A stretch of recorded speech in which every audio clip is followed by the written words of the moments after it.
Yo! What's up again mga kakusot, mga karpintero at mga karpintera, and you're now watching here again na our channel Carpenter Pinoy TV by GCS Woodwork. So ayun guys, for today's vlog, ikot muna tayo sa mga project natin. So yung mga small project natin, so pupunta tayo sa mga project na natin na na-deliver and na-install na. So mga small project lang to, pero syempre napakahalaga pa rin ito. Maliit man yan o malaki, hindi namin yan hinihindihan at patuloy namin tinatanggap yan. So wala tayong pinipiling proyekto. Ang mahalaga is lahat is mapagbigyan at lahat is mabigyan ng ngiti. So ayun guys, parang 4 na site itong pupuntahan natin. So check lang natin. And syempre, para kamustahin din yung mga client natin kung ano yung mga comment nila, kung okay ba at napasaya ba sila. So ayun lang guys. Maraming salamat. So ano pa hinihintay nyo guys? Samahan nyo ako. Lakbayin na natin yan. Ano pa hinihintay nyo guys? Let's go. So ngayon guys, muna natin dito sa Taguig. Siyempre yung pinakamalayo, ang ginawa natin dito is altar. At ito ang kanyang bar. So may secret storage yan guys na hindi nyo mahanata dahil ginawa natin WPC ang kanyang pinto. So ito guys, isukin so makita nyo.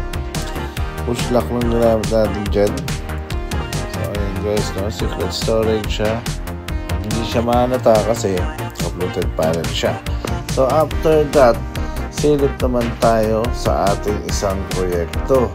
At matatagpuan naman nito is dyan sa Mandaluyong City. At ito ang Kai Garden. So ito guys, pinagawa niya naman sa atin dito is drop ceiling lang naman. TV console, nagpakabit lang naman si client ng mga ilaw. So ayan guys, no? So, kahit mga small projects na ganyan is nag-accept tayo. And also, cover pala ng mga aircon niya. Nag-accommodate tayo. So, meron tayong ginawa dito, pero hindi siya ganun kalaki. So, drop para lang sa kanyang dining. And ito yung kanyang console. And guys, as you can see, TV console. And dito sa CR, wala naman, salamin lang ginamit natin dyan. At eto guys, yung cladding ng aircon niya, tayo rin pala gumawa nito. And syempre, after that, may painting works din tayo na ginawa dyan. So ayun guys, no? Proceed naman tayo sa pangatlo nating proyekto na dineliver at in-install. Dito naman yan guys, sa San Mateo, Rizal. Ang dalawang overhead cabinet lang yan. So return client naman natin to guys siya. And ito yung mga naiwan na sige paggawa before. So ito guys, pinagawa niya na ngayon. At ito matapos na. So dalawang overhead cabinet lang naman yan, pero ginawa na natin. At sa ganun is makompleto na yung dati niyang hindi nagawang project. And after that guys, punta naman tayo dito sa Commonwealth. Dito yung matatagpuan sa The Century by Commonwealth. So ayun guys, pinagawa rin dito ng client is puro overhead cabinet lang din. So ito guys, nagantay tayo sa labas para makita natin kung ano yung kalalabasan ng proyekto natin dito. So 3 overhead to, I think. 3 overhead. So ito yung sa rep, overhead cabinet nya. And meron pa yan 2 overhead. Makikita nyo mamaya kung ano yung parang magkatalikuran wall. So ayun guys, no, nandito yan sa living and sa bedroom between that wall. So makikita natin yan guys. So ayun, proceed tayo dito.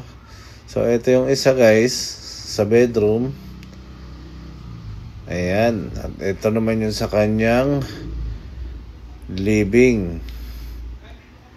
So ito naman yung sa kanyang living area. So ayun guys, no, yan yung mga small projects natin na delivered and installed na. So continuous lang tayo, binisita lang natin.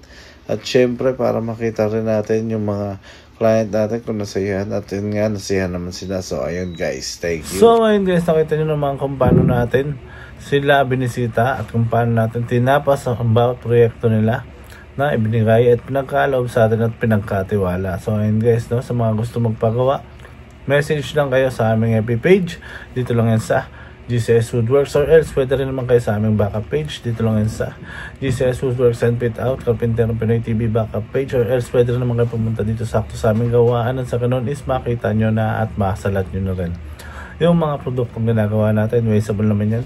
Dito lang yan sa GCS Woodworks and Fit Out at makakarating kayo sakto dito sa aming gawaan. At sa mga hindi pa mo nakakapag-subscribe, please like, share, and subscribe.